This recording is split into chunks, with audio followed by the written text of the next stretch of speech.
You know, it's absolutely unacceptable how Western society has just allowed anime to slowly corrode the values that it has.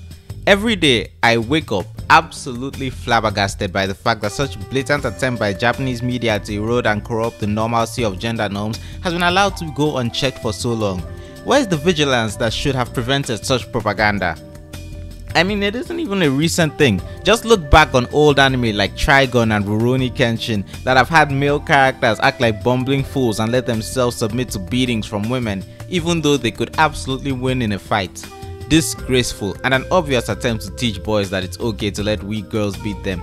I mean, if I didn't know better, I think it was some attempt at juxtaposition for these men who have lived extremely violent lives and are trying to throw themselves into sillier, light-hearted personas.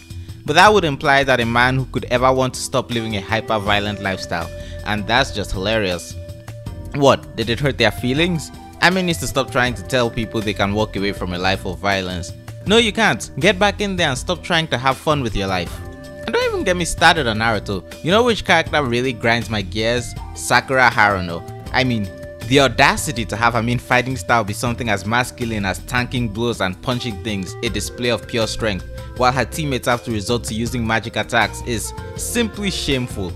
And she started out as such a good female character too, weak and simply crying out for help, but then Kishimoto had to fumble the ball and give her development and make her one of the strongest ninja in the world and a goddamn medical doctor.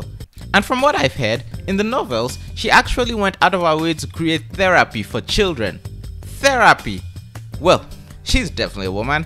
I mean, do you think half the stories that take place in Naruto would have ever happened if child therapy was a thing? Think, woman! And Naruto isn't the only series to do this. Have you seen One Piece? There's this one chick named Nami, and just look at this, walking around half naked and proud, distracting us with her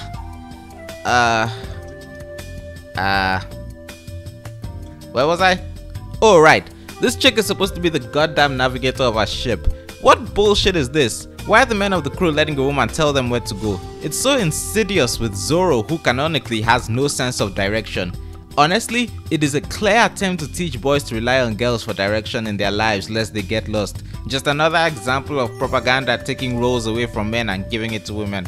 And of course, she gets to hit the characters when they do something stupid. And don't even get me started on Sanji with his I don't hit women shtick. Disgusting. Or how about MHA that actually has Ochako go out and learn combat specific moves to better her capabilities as a hero despite wanting to start out as a rescue type hero? Well, who does Mochi Girl think she is? What is it with anime and insisting on having female characters improve themselves as warriors? The battlefield is not their place. They need to stay in the kitchen. At least Nami isn't trying to be a frontline fighter, but she still can't go to the kitchen. You know why? Because of Sanji. Not only does he allow himself to be hurt by females with no attempt at recourse, he actually makes them food and serves them delicious meals. Does he think women are interested in men who can cook or something? And on top of that, anime has clearly been making a concerted effort to undermine the relationships between men and women, and it's only gotten worse with seasonal anime that come out. I mean, Netflix released an anime called Romantic Killer about a girl avoiding romance, and she's portrayed as a hero. What? And it dares end by trying to justify some guy's aversion to female attention with some excuse about being traumatized by a stalker and being blamed for it because he's a handsome guy and how that makes him nervous around girls and all that weak shit, despite the fact that all that happened was a grown woman expressing attraction to him and mailing him gifts while low-key committing identity fraud. Weak. Am I supposed to, what, understand that this is supposed to be an example of how expectations of romance can cloud the realities of people's lives or something? The anime dares try to have a discussion over expectations and pressures of romance in the modern day that isn't simply telling the woman to get married. What a horrific timeline we live in. But there are far more examples I can look at. Look at Kakegurui.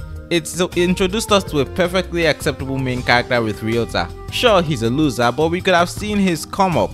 But then this bitch showed up and took over. And what about Ryota? Am I supposed to believe he's meant to be a straight man who acts as a POV and grounding character to the insanity of Yumeko and the school around him, which is why he was introduced first, but isn't actually meant to be the main character because the name of the anime, Compulsive Gambler, clearly describes Yumeko? Such bullshit. Or what about Mikasa, yet another female character who dares to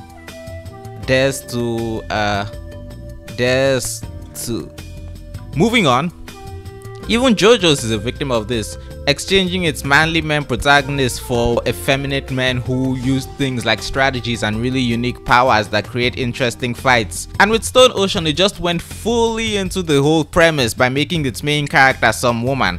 Disgraceful. Alright, let's see. Shit! Hayase's down! Retreat! Oh damn it, we're losing her! And while you have to say anything about like Nagatoro, its main conceit is that the main guy is submissive and shy to the girl who teases him. A girl who we're told is a goddamn martial artist. Wait, another one? And then there's Tomo-Chan is a girl. And I gotta ask, is she really? Because she definitely doesn't act like it.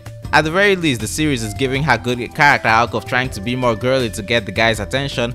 I just hope it doesn't pull some bullshit about how they're both misunderstanding each other and that Tomo doesn't actually have to change her clearly problematic behavior, because Jun's refusal to ask her out is more born from his own hang-ups about getting in a relationship with his best friend and not anything actually wrong with her. And that despite her nature, she's still a girl, which is why the series is called Tomo-Chan is a girl, because being a girl worthy of affection is something set in stone without having to actively engage in traditionally feminine actions.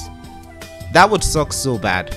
Honestly, the only thing that truly gives me hope are things like this that talk about how Dragon Ball is relegating women to housewife roles, because at the very least, I can trust that whoever made this definitely doesn't watch Dragon Ball, and maintains a healthy level of disrespect for motherhood by calling any woman who actively takes care of their children housewives, even if they have jobs, and treating the idea that they choose to take care of their kids like it makes them into a complete failure as a character, which is great. At least some people realize that raising children is unimportant work beneath the level of a man, as opposed to certain anime body daddies. And what about In the Heart of Kunoichi Tsubaki? Who the hell thought it was a good idea to make an anime with only what barely counts as half a male character and an almost completely female cast? Who would like such a thing? Ignore that.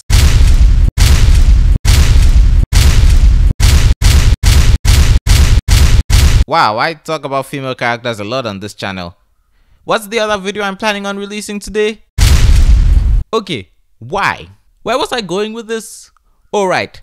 Clearly, anime has been a secret plan by the Japanese to erode Western culture's views on gender norms and dating in a secret attempt to emasculate men and make women think they can compete with them, and for some reason no one can see it. But I can, and I will take on this role of prophet if I have to, and fight for the right to protect the American ideals of Gotcha.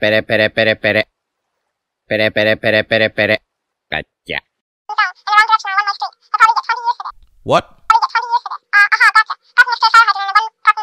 Huh? What do you mean I can't protect American ideals because I'm not even from America?